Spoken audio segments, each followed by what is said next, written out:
I'm Dave Brophy. You're listening to After the Gig. Hello, everyone. I'm Jesse, and this is After the Gig. Today on the show, I have Dave Brophy. Dave is one of Boston's most respected drummers and producers, known for his incredible touch and ability to serve the music above all else. With a background that includes professional performing from 9th grade, touring internationally, and graduating from the Manhattan School of Music, Dave has built a remarkable career both on stage and in studio. For over 2 decades, he's been a cornerstone of the Boston music scene, playing with artists like Will Dailey and Rachel Price, and now has transitioned into producing records pretty much full-time. Working out of studios like Q Division, is where we did this recording, Dave brings a unique perspective as both a world-class drummer and a thoughtful producer who understands how to get the best performances out of artists while keeping the creative process collaborative and stress-free. In this conversation, we dive deep into the art of playing with dynamics, the importance of serving the song, navigating difficult studio conversations, and what it takes to build a sustainable career in music production. Without further ado, here is my conversation with the great Dave Brophy. I've been wanting to talk to you for a while because I love this studio. Yeah, me and I love your playing. You're probably my favorite Boston drummer. Oh, wow, thanks. You, Tom Airy, all these guys are great. Yeah. And I saw you play with Will Dailey in Rhode Island at Askew, probably a couple years ago because that place closed. And I was so not amazed. I mean, you're a great player. I'm not amazed. I'm like, I expect it. Sure. But I couldn't believe how good you made that room sound from the drums. Because most of the time people go in there, they're bashing away and whatever. Yeah.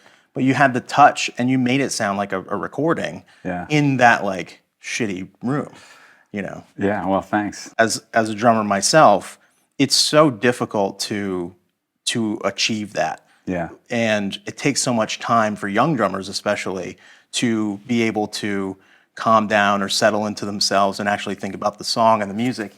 Sorry. No worries. She's going to show you a lot of love. I love it. What's your approach to something like that? Is that just years of experience or is it something that you learned early on? Because it took me a long time to learn. I think it's both. I think you mentioned young drummers and how it's difficult for young drummers, especially these days, to maybe find places to get that kind of experience. Yeah. When I was growing up, I was lucky enough to... Can I pick her up? Yeah, of course, yeah. If she'll let you. She's like, nah, I'm good. So I grew up in Michigan. I have 4 older brothers who all played music when I was growing up. So from a really young age, I started playing drums with my brothers' bands and stuff like that. And in high school, went to a performing arts high school that had only jazz combos. And we played professionally starting in 9th grade. We would play, 200 gigs a year through the school. It was like a professional program, essentially. And we'd go on tour in the summers, and we'd go to Europe, and we'd play all over the place. So by the time I graduated high school, I had played probably 1,000 gigs. Wow. And most of them being little cocktail parties and background gigs or little clubs where every gig it was play as quietly as you possibly can. Sure. So it was just so much experience out of necessity learning how to play as quietly as I possibly could and having it still sound like drums, Yeah. Figuring out in different spaces, how do you get a kick drum to still sound like a kick drum without just playing your knee-jerk volume, that you automatically play at all the time, and always being aware of, if it feels like I'm too loud, then I'm definitely too loud, out in the front. Mm-hmm. But most of that is just born from having been lucky enough to play so many gigs as a young person where playing quietly was a requirement. Yeah. One of my earliest drum memories is being in my old bedroom with my brother John and one of his friends, and they're playing guitars. And he taught me how to play a country shuffle to like the train beat. Yep. And he was like, play that and don't stop and play it as quietly as you can. So I would do that while they practice their guitar stuff. Yeah. And it's just like hours of perfecting How can a I get drum this to beat, and feel, how do I yeah. get it to be quiet enough that they can play acoustic guitars over it, Oh, interesting. So, I mean, a lot of it is just being lucky enough to have all that experience at a young age and learning the value of being able to play quietly. And because it doesn't matter how great a drummer you are, if you're playing too loud for any given scenario, nobody's going to like it. Right. It's uncomfortable, it's painful, it's Right. inappropriate, it's distracting, and no one's going to hear past the volume to how good you are, So I think volume is the number one thing, because even if it feels great, if it's too loud, it kills the whole thing. It kills the whole vibe, yeah. Yeah, I mean, ideally you can make it feel great too, but it has to be at a volume that's palatable and that draws people in and makes them want to hear more of you. you Sure. know? When did you come out this way? 2003. Okay. Yeah, so For some reason, I thought you were always here. no. I didn't realize you're a Michigan boy. Yeah, Ann Arbor. Yeah. Wolverines. Wolverines. Although I grew up in a divided house, my parents went to Ohio State. So, man. But my dad taught at U of M, and so yeah, it was always the Ohio State Michigan game is always a nice big rivalry. Unbelievable. In our house, Yeah, I'm in Ann Arbor every year. Oh, cool. I play the Arc almost every year. Fantastic, yeah. And one year I collect baseball hats. Oh, wow. And I collect like different like fitted hats from New Era specifically. Yeah, I okay. just Got you. really like them. Yeah. And I try to get something different in each town or whatever. I'm like, I'll go into the Michigan team store and all that. Went in, found a great Michigan hat, and got it. I was flying. That was the last show of that tour. Actually, it was the second to last show. The last show was in Cleveland. Oh yeah. So that means I'm flying home With the Michigan hat on. with a Michigan hat on Yeah. in Cleveland Airport. Yeah. I got very dirty looks. Yeah. And I was like, what's going on? And I don't watch a lot of I'm a college nice guy, football. man. Like, Yeah. and I'm like, why is everyone Enemy mean mugging territory. me, man? Yeah. It's very serious down there. Yeah. And I took a picture. It was around Christmas time. It's like me and my family, we brought our son to go see Santa, and we took a picture. I'm wearing the Michigan hat, and my dad's whole side of the family is from Ohio. Yeah. And Even Santa's Ohio State colors, kind of. Exactly. So I'm getting texts and calls from my cousins and stuff. Like, you better take that son Michigan. of a bitch. What are you doing? Don't you know what you're doing? I'm like, I have no idea. Yeah. And Children Protective Services is yeah, called. yeah. Did you see the hat he's wearing? Yeah, seriously. But the next day, I got an Ohio State hat, and I wear that one anytime good. I'm going to be in pictures. Keep it, swap them out. Yeah, I as know. needed. So in 2003, you moved over here. Yeah. So I went to undergrad in Toronto at a place called Humber College for jazz performance, and then went to grad school at Manhattan School of Music. And then when I graduated there, I got married right after I graduated from grad school. And my wife got a job offer here in Boston, and I had never been to Boston. Wow. I had been here once for like a hockey tournament as a kid, And so 2003, moved to Boston, just with a drum set and a dream. Pair of sticks and a dream. But I didn't know anybody in Boston at the time. I had never been here. What was it like breaking into the Boston scene, and especially around that time, 2003? I don't know what was popular. I think it was actually a very good time to be moving here in terms of, I'm a little disconnected from the club scene now and the live music scene, but at that point in time, I was exclusively playing jazz, and very straight ahead kind of bebop, was kind of my thing. And there were so many clubs in town at that point. There was a place called the Wonder Bar that had live jazz 7 nights a week. Matt Murphy's was doing their late night jazz thing every night. Les Zigamat had bands. It was like there were maybe a dozen places around town. Yeah. Any given night of the week you go hear, a lot of great players. So just starting from the first night I was in town, I would get like the local paper, or I forget what the entertainment paper was called back then, but flip through it, see who was playing where, and just make the rounds. Every night I'd go to like 3 different clubs, introduce myself. Yeah. Hey man, you mind if I sit in? Just try to meet people.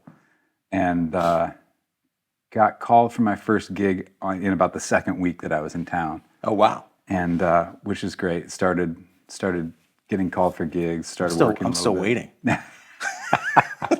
It'll come. It'll come. One of these days. Yeah. I'll be 60.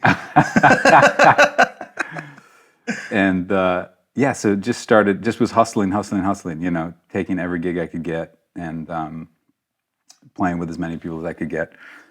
And a buddy of mine called me from New York and said, hey, a buddy of mine lives in Boston, he's a bass player, and he works for a management company, and he's looking for a drummer. I recommended you to him. And so a bass player named Eric Prevert, who was working for a management company called Ed Keane and Associates at the time, they had just signed Rachel Price, who's now the singer for Lake Street Dive. But at that point, she had just started college. I think she was 18 the first time I played with her. So that first year I moved to town, they asked me to do that gig with Rachel Price. So that lasted about 4.5 years, 5 years. Okay. So that was a gig where it was a jazz trio backing her up, and we would do fly-out dates. We would every week or so fly somewhere. Was she doing mostly like jazz vocals at that time? Jazz vocals, yeah. Yeah, that seems like it would be pretty much right in the wheelhouse for her. Yeah. And so did that for about 5 years and made a record with her. And so that was a big opportunity in terms of not really knowing anybody in town and getting a gig that was on the road, which is really cool. But I was in town a lot because it was just fly-out dates. And around that same time, I was playing a couple nights a week at a place called the Wonder Bar and met Joe McMahon, who's a great bass player here in town and plays with a lot of singer-songwriters and does a lot of jazz stuff. And this singer, Will Daly, had just released his first solo record, and Joe played on it. And what year was that? 2003, I think. Okay. Or maybe 2004, but I think it was the first year I moved to town. Yeah, moving quick, man. Yeah. Jeez. And I was playing with Joe at the Wonder Bar, and he said, hey, I'm doing a CD release show at, I think it was Harper's Ferry at the time, with this guy named Will Daly, but I think he's looking for a new drummer. So come out to the show and check it out and see if it's something you'd want to do, So I went to the show and met Will, and then on their next gig as a band, I was their drummer. So I started playing with him then, and 20 years later. 20 years later, man, we made so many records together. Oh my God. And yeah. Wow. So yeah, it's been a really, really great partnership and a great thing to be a part of, and then to get to then produce a lot of his records has just been amazing, Has the production part of things always been in your wheelhouse or in your interests? It's always been in my interests.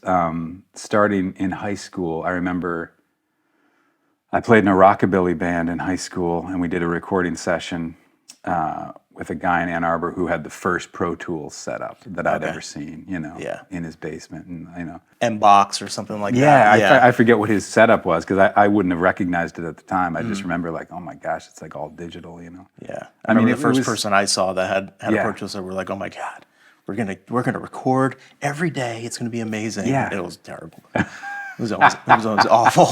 It's like, why does everything sound so bad? Yeah, that's probably how that record. We didn't know what EQ was. Yeah, we just put it all on there. Every frequency. Cool. Yeah, totally. Back then it was so inaccessible. I mean, no one you knew had a Pro Tools rig. It was like astronomically expensive, and tape stuff was expensive, and it's like you had to go to studios. So I ended up playing, before I graduated, by the time I got out of high school, I'd probably played drums on 5 records or something like that. So had some studio experience. That's a lot to play on 5 records. Especially back then. Like now it seems like people make records every day, it's like it's always happening. But yeah, it was a big deal back then. I eventually got my own digital multi-track recorder, and I was always writing songs and demoing songs, and never really to any end, just because it interested me, trying to figure out what makes things sound certain ways, and multi-tracking vocals and how does that sound, and multi-tracking guitars, and just being interested, really loving the sound of old Clash records and old Motown records and old rockabilly records, and just trying to get my head around what makes things sound the way they sound, and why did those appeal to me, like what is it that appeals to me. And then didn't do a lot of it was on a couple recording sessions through college. But again, I was playing so much jazz that it just seemed like that's a different process in my mind. You know, it's like you're just capturing live performance in as pristine a way as you can, and which is totally great. But that's not production in my mind. You know? Right, right. Creating soundscapes and things. So it wasn't really until I moved to Boston that any opportunity to try any production stuff came up. And anything that I learned early on was just from being hired to play drums on records and then hanging around and watching how stuff was done and asking people questions and things like that. Yeah. How much would you say you produce now, like per year? Are you in here all the time now? So, yeah, I mean, on average, like this year, by the time this year is done, like by January 1st, I will have produced 9 records and then played drums on. I played drums on most of the records I produced just because it ends up making more sense, you know? Right. Unless it's a band that already has a drummer or I'm doing a record that doesn't have drums, you know, which if the band happens every once in a while. If the band has a drummer, do you ever like? Is that ever an issue? Like, No, it's never an issue. It's never an issue. No, because I actually really enjoy working with other drummers because I love hearing stuff that's different from the way I hear it. I don't want records that's, you know, it's like I like different approaches. I love it. And I would, unless something just wasn't right, I would very rarely weigh in on, I think you should do this, you know, because I've been on the receiving end of that, and it can be a really doesn't feel good, daunting experience. It's hard to come back, you know, it's hard to see through stuff like that and feel good about it, you know. Yeah. So well, that brings up a good point. Like one of the hardest things to do, I think, in the studio is there's all these Ed. There's all these just like good instinct.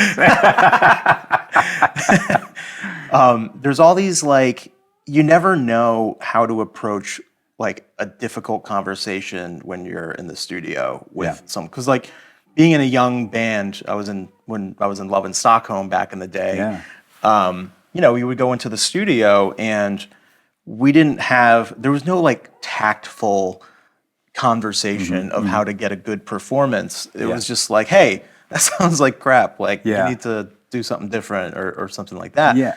You know, it's that studio environment. How do you navigate that and getting the performances that you would like to hear out of a situation? Is it like that for you, or you know? It definitely has been like that for me. Like I said, I've been on the receiving end of that a bunch of times where you're going into a situation where you're basically just filling a role. You're playing drums, but you're playing drums the way someone else wants you to play drums, right? Not the way you would play drums, and you're not being asked to express your personality or give your 2 cents on what a song should be.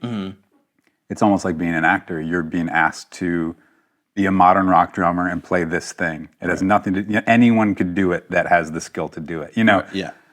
There are a lot of sessions that you get hired for that they just need a drummer, and they need someone that can do what they're asking them to do, not to, you know, put your spin on things. You know? Right.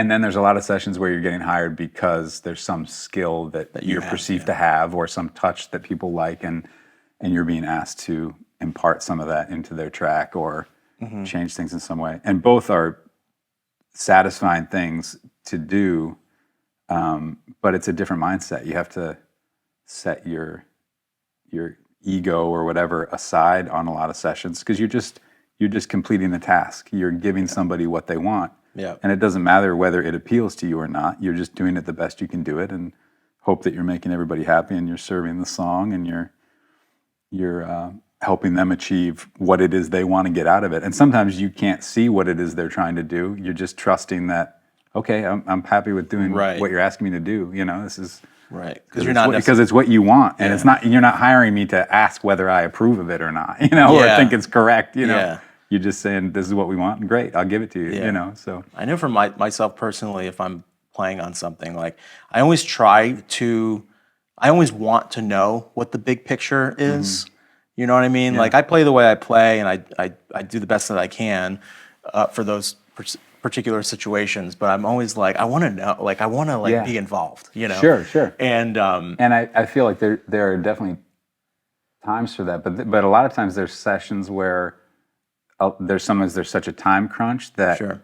you also feel like, by even expressing an interest in the end result, I'm slowing this thing down. Sure. You know, like you're getting called in to come in and do a thing, great, do it as fast as you can, make sure everybody's happy, and then get out of the way. You know what I mean? Yep, Like, yep. I've done some TV recording where you're tracking remotely over headphones here in town to a producer in LA. And sometimes you're getting a visual and sometimes you're not. Sometimes you're just hearing piped in music and they're saying, okay, we want, like, literally, this section's a heavy metal thing and then it goes into a swing thing and then we're doing this other thing. Go, you know? Yeah. And you're like, I think I'm doing what they're asking. And, okay, great, next, you know? And I mean, I did 3 seasons of a TV show that I've never actually heard the result of it, but it was something like 60 or 70 songs that we ended up tracking. Oh, wow. And a lot of them are a minute long or 3 minutes long, or just play a drum solo for 40 seconds that goes along with this character falling down the stair, you know, or just some weird, you know, you get asked to do a lot of weird stuff. Slapsticky thing, like, we might use this, probably not. Yeah, totally. Yeah, sit around and wait. Yeah, but so it's just each session is different, and I think the main thing is just you're making the people around you sound good, you're making everybody happy, and you're serving the situation as best you can. Even going back to the live thing of playing quietly or playing to the space you're in, Yep. that all just leads back to serving the people around you and the music you're trying to play. Yeah, And, being supportive. and not trying to express your, like, not trying to stand on top of that and be like, look at me, you know? Yep. Because if you're lucky, then you'll get little times to shine or show what you can do. Or, I mean, in the long run, I think it's best to be known as the person that shows up and always is really supportive of everything around them. You know, Yeah. it just like makes it efficient Yeah. and just serves the situation as best you can. That's someone that people want to call. Totally, because that ends up being so much of the reason you get called. It's very rarely because you can play really fast or because you're a great player. It's because when you show up, you're ready to work, you get stuff done quickly, and you're cool with everybody. You know, Yeah. You're easy to be around. That's the main thing. Is like Yeah. you don't want to bog sessions down. You don't want to become the problem. You want to facilitate things. You want to make things work. For sure. So sometimes that means setting aside understanding what's going on to some extent. You know, it's like, great, man, if that's what you want, happy to do it. You know, Yeah. It's like, because you have another session to get to the next day, or what do you know? It's like, it's fantastic. this is going to have to end at some point. yeah. That's funny. So you've been doing this for a long time. Yeah.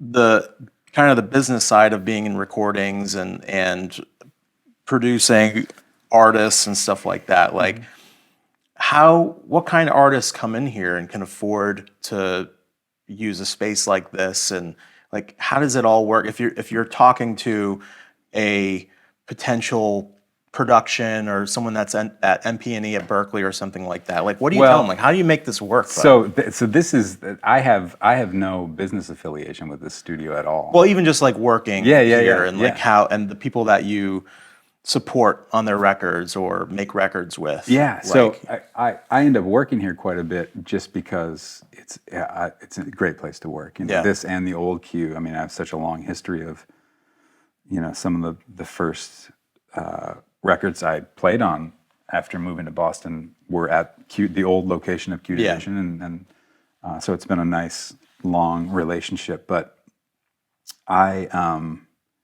I'm not intertwined with the business workings of the studio at all. I get hired to come play on records here, or I hire the studio to let me Gotcha. use it To let you use it, to yeah. let me, you know. And I think to answer your question, who uses a studio like this is people that have. I mean, you have to have a certain amount of money set aside, budgeted for your record, you know, to afford a place like this. But I think in the long run, if you can get enough money together and you're making your record, there is a lot of efficiency built into a thing that on paper can seem like a very expensive prospect. But the fact that you're showing up to a place like this with the greatest gear you could wish for, the best engineers you could ask for, and a team of interns that are helping with every step of your day, helping you unload your car, making coffee, getting food. When you need a pencil or a stand, there's somebody there getting it for you. Those little efficiencies really do make it kind of a seamless experience. So even though $1,000 or $1,500 a day or whatever it is a lot of money, if you are prepared when you get here with your material and with your performance, and what you want to get out of the day, you can do it very efficiently. Yeah, your result and your experience is going to be far superior than piecemealing it together. I guess that's more the question that I was like trying to get at, rather than the business behind it. Yeah. And I think there's so many ways to get to a result that you love and that sounds great. This is not the only way to do it, obviously, but you can play the whole record yourself in your bedroom and it will sound amazing. Yeah. It might take you a lot longer to do that, or it'll be spread out over a much longer period of time, just the way people's lives work and trying to find time to be creative and focus on a thing.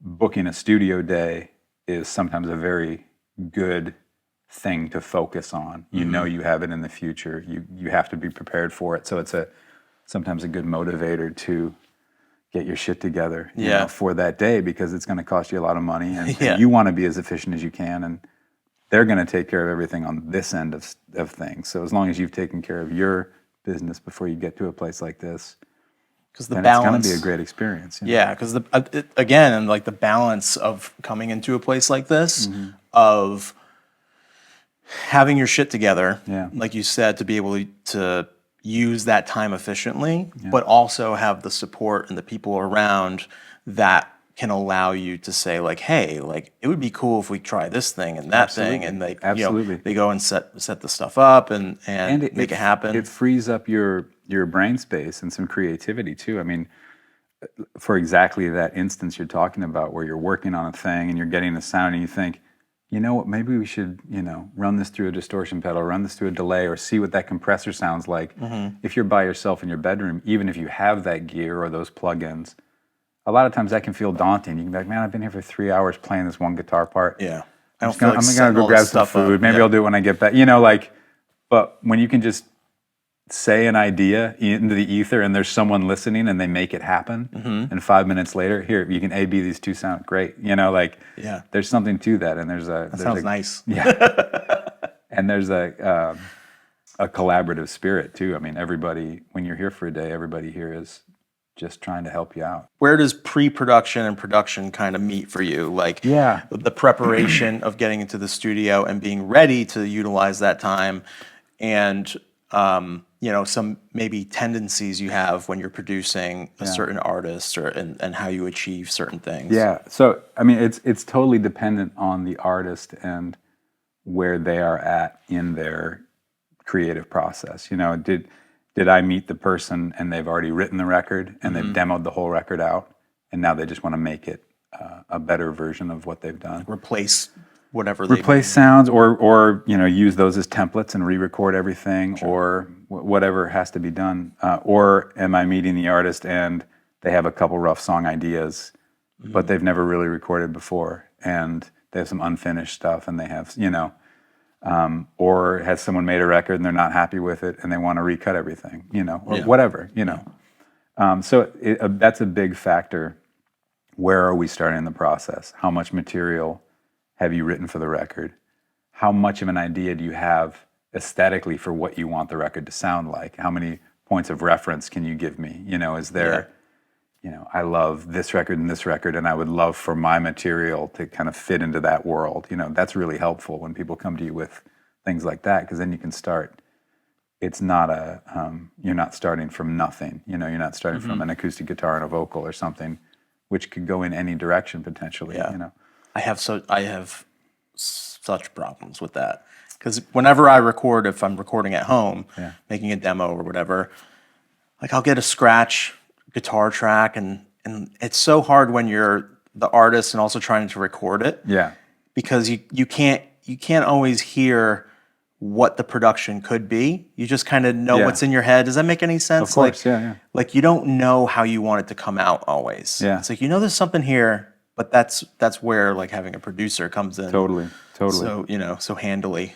Yeah, guess. and I think also being on my end of things and on the artist end of things, being open to a different outcome than you were expecting. Sure. Because a lot of times, especially when you're putting a band together for someone's record or something, you can start playing through songs and does this tempo feel a little fast to everybody? Yeah, let's slow it down. Yeah. And what about if we, it can really subtly change, and then all of a sudden at the end of the day, You have a whole different everyone's thing. super psyched, but it's very different from where it started. So I think part of it is for everybody during the process, being willing to maybe let go of some of the preconceived ideas, unless it's something that's really set in stone and you're so psyched about doing it a certain way. That's totally cool and just different, but even that requires some openness on everyone's part to be like, cool, let's just do it that way. Yeah. Do you ever experience artists having like demo-itis? Like they just they can't get out of absolutely. it. And you hear something totally different and they hear it a different Yeah, way. and I've been on both ends of that. I mean, Sure. I have songs that I've made demos of that in my mind, I've never been able to make better than the demo. Because, and it's, I think the hardest part with that is when the thing you love about the demo is hard to articulate, and you can't put your finger on what it is, because then it's hard when you're re-recording it to try to emulate the thing that you love about it. Is it the guitar tone? Is it the tempo?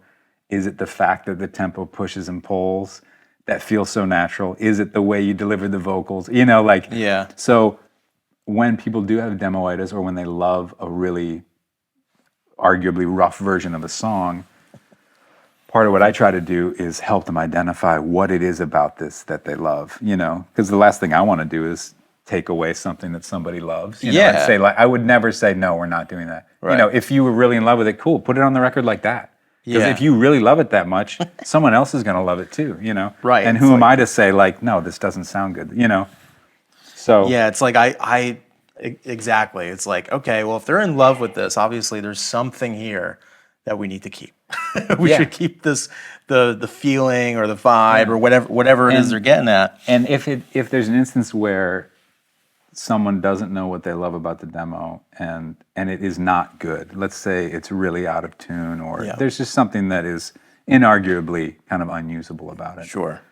Then a lot of times what you can do is slowly work on a new version and try to emulate things about that, and hopefully at the end of that process they will fall in love with the new version as much as the old version. Sure. Or a couple days separation from a thing can change the way you hear it. Or you can go get back there. at the end of a process and be like, oh my God, I can't believe we did it that slowly. Or so a few much. days makes a big difference. And also some time spent doing it differently can sometimes make you go back and listen to the demo and be like, yeah, I don't know what I was thinking. Yeah. I mean, it's so wild how your brain and your ears perceive things. Crazy, like, man. I mean, I'll spend 2 days working on a mix and then work on something else for a few days and go back and just listen to a mix and just think, what the hell was I thinking? What was I This doing? is awful. This is, because your brain will get obsessed with one thing, like a tambourine or a thing, and then that's all you can hear. Or it's just really, it's a weird process, man. I'm always like, one of the ways that I approach hearing something or like mixing something is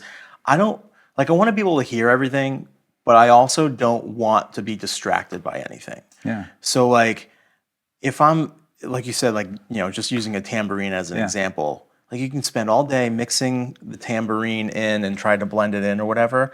If it's just a little too loud and you come back to it and you're like, I hate it. Like I gotta bring it way down, and and even that takes forever. Even that is a mental trick, because like the tambourine's a great example. If you listen to any of these Motown masterpieces that everyone on earth knows and everyone on earth loves, if you sit back and listen to one of those analytically, they're outrageous. So loud.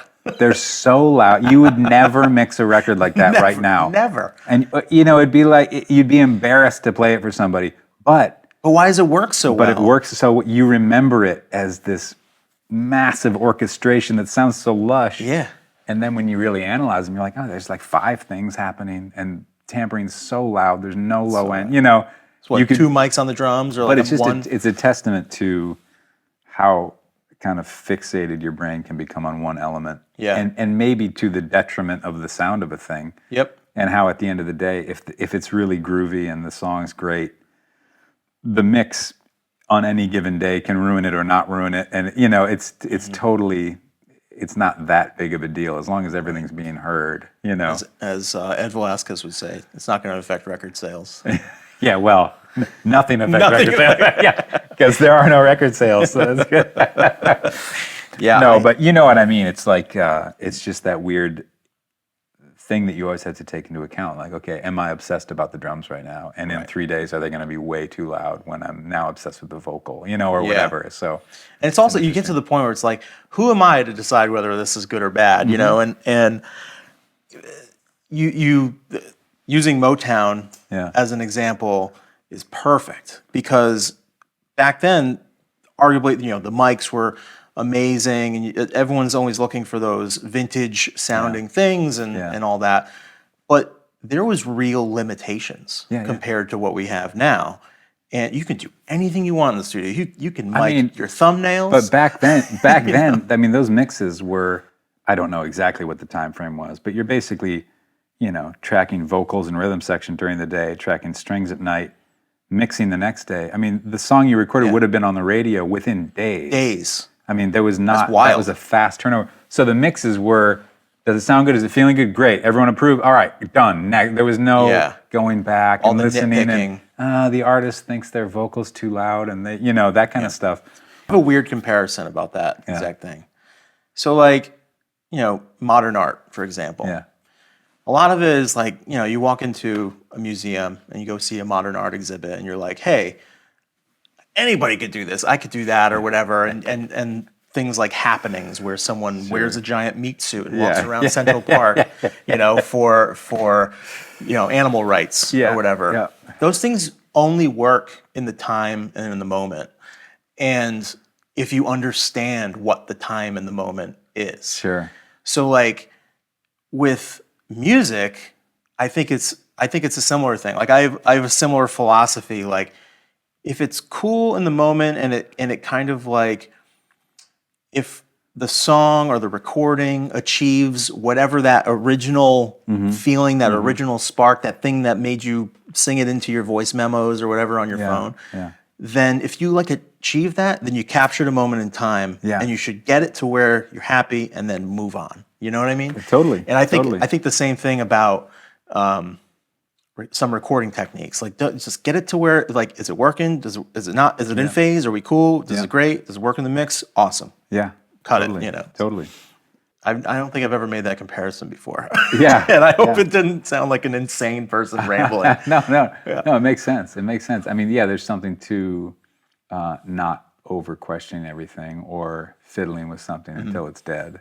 Sure. There's just, until you hate it. Yeah, and there is a lot of that goes on, and but even in the mixing process with doing rounds of mix notes and stuff, if I'm mixing the record, I try not to put limits. A lot of people will say like, okay, you get 2 rounds of mixed notes, but I'm like, yeah, but if the artist isn't happy with it after 3 rounds, 4 rounds, I'm going to keep going. I'm going to keep doing it until they're super psyched, because they're paying for the thing. It's their thing, Whether I think they're right or not, I'll talk through decisions with them. But at the end of the day, if they want their vocal to be slightly louder, or if they're unhappy with a line they sang, it's like, it's their project, and at the end, they have to live with it for eternity, and I just don't stop working on projects until everybody's super psyched about the result. Excited, Because maybe they're right. I don't know. They could be. They totally could be. We don't know. Don't normally ask this question, but since you're, probably the most stable, level-headed person I've ever had on a podcast. Like, as an engineer and a producer and an artist and a musician, where do you see your career where are you at right now, and where would you like to see it go? Oh man, I mean, where I'm at right now is I really like doing what I'm doing. I really like that I've been able to transition from 15 years of playing 5 to 7 nights a week, drums, hauling drums everywhere, to playing live basically only when I want to and doing a lot of studio stuff. You know, that has always been, for a long time, after years of playing every night, in the back of my mind, I always thought, man, it'd be really great if I could someday like have a base that I worked out of, kept my drums there, track stuff remotely, work on records, you know, that kind of thing. So to some extent, I've made that dream come true. There's always... It was always my perception that that's what this was for you. Oh, totally. Yeah. I mean, I totally love it. At times there is, it's such a up and down schedule, like it always is in music. There are months where I'm so busy, I can't get everything done. And then there are months where there's absolutely nothing happening and you have to make work. You have to figure out what you're going to do. You know, you have to call people and reach out to people and see what's going on and, you know, that kind of thing. Yeah. So there's always a hustle element to it, which I don't mind. It's fine. I think ideally it would be really great to just keep doing more. I mean, whenever I start a project with an artist, my goal is to always have them want to do another record with me. Yeah. So so far I have a pretty good track record of always making more than one record with an artist, you know? That's great. They usually come back to make another one. So along those lines, I'd love to make more records with the artists I've been working with. I love working with new artists, so I'm just always looking to hook up with new people and work on new projects. And I mean, I'm not even going to say bigger and better projects, because the project you're working on is the best project you've got, you know? So you just got to focus on the thing you're working on. And I mean, it would be great if there was more money involved in the whole thing, but again, it's like, I'm not gonna, there are people that are a lot more successful financially at doing what I do than I am, but this is where I'm working, this is what I'm doing, so I'm happy to be doing it, you know?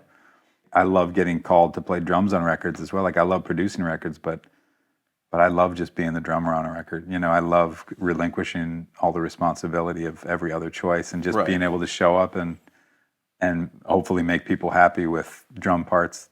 Yeah, you know, that they're psyched about. So, do you ever get to that point where you're producing and you feel like, oh man, how am I going to make this work? Like, is it stressful? Oh, totally. Yeah. I mean, it's always stressful to some extent. The thing I like about it is, even when things get stressful, you always know it's going to be fine. Yeah. There's no, you know, because rarely am I working on a record where there is a hard deadline of this has to be done by, you know, whatever, in 2 weeks or something like that. Yep. It's usually fairly open-ended, thankfully. And I just know that I'm not going to stop working on the record until everybody's psyched. So it doesn't bother me. I don't worry about it. I know, having worked on so many records, I know that there's a solution to every problem. Yeah. And we're going to find it. Like, we're going to be happy with this. We're not going to stop until we're happy with this. So that doesn't bum me out. It's only when there's some arbitrary deadline. It's like, is Ed back there? Great instincts. Oh my God. Yeah. Yeah, that's a great way to put it. Like, any job I've ever had or any gig I've ever had, like, it always starts off as like kind of stressful and a bit of anxiety, and then all of a sudden, like, oh, this is just, I recognize this problem from somewhere else. Like, I know how to fix this. I know how to do this. And eventually you're just like, there's no issue that can't be overcome. There's no issue. And so much of producing and so much of the anxiety of producing, it doesn't come from the technical aspects of things. It doesn't come from, you know, did I put the right mic on that drum or something like that. It's more interpersonal anxiety of, if you're working on a record with an artist that you've never worked with before, how are they going to react to the process? Are they okay with the decisions that I'm pushing them toward? Are the people in the band going to be problematic, or is it going to be like a well-oiled machine? Is everybody going to be inspired by everybody? You know, is there going to be somebody in the group that just wants to crack jokes and talk all day and waste time? You know, like, Well, you know you know what I mean. There's always somebody. There's always that guy. No, but those are more the worries and concerns of just how efficient is this process going to be? Yeah. Because I really like when sessions run smoothly and you get more done in a day than you ever thought you could. Like that's the greatest. You know, That's that's awesome. The best. So. What do you have going on coming up? What are you working on musically? Yeah, so it just finished, just sent off masters for this great singer, Mark Lippman. This is the second record that I made with him, and put a great band together for that and tracked it over this last year. Just finished it, just sent off the final masters yesterday, actually. And we had just done a record preview show at Passim last week for him, Sweet. which was really fun. I love that place. Yeah, it's the best. And then I'm going back to Ann Arbor for the holidays, and in between Christmas and New Year's, I'm tracking a record with a singer-songwriter friend of mine from Detroit, Ryan Racine. Cool. This will be the second record I made with him. So I'm just going back to produce that. And those are the two projects. That's great. Yeah, and then there's always a bunch of stuff in the works. You know, there's a record that I started tracking with a singer, Alicia Mathewson, who lives up in Maine. But we'll get back to that in January. You know, it's kind of like half-tracked, and you know, there's always stuff like there's the kind of the revolving door of projects that you start, and then there's a lull, and then you get back to it, and then there's a lull. Oh yeah, I'm glad I'm not the only one. I feel like I never finish anything. Well, I mean, that's just how it goes schedule-wise. You know, people live out of town, and people, you know, you just got to find out when you can work on it. Yeah, I had one single I released. I was like, I gotta do this before the end of the year, or I'm a complete failure. Yeah. And I ended up doing it. I recorded everything on it. I'm a complete failure. Yeah, or I'm a complete failure. No one will ever love me. Oh God. No, but I recorded all of it myself. The next one that I do, I'm doing in a real studio. You can play drums on it. Sure. You can produce it. Happy to. I'm just gonna stand back Masterpiece. and just count the record sales. 1, 2, mom and dad. And we're done. And we're done here. That's cool. That's Yeah, cool. It's not nothing. Dude, thanks so much, Oh man. man, thank you. What a pleasure. That was great. Yeah, That was awesome. fantastic.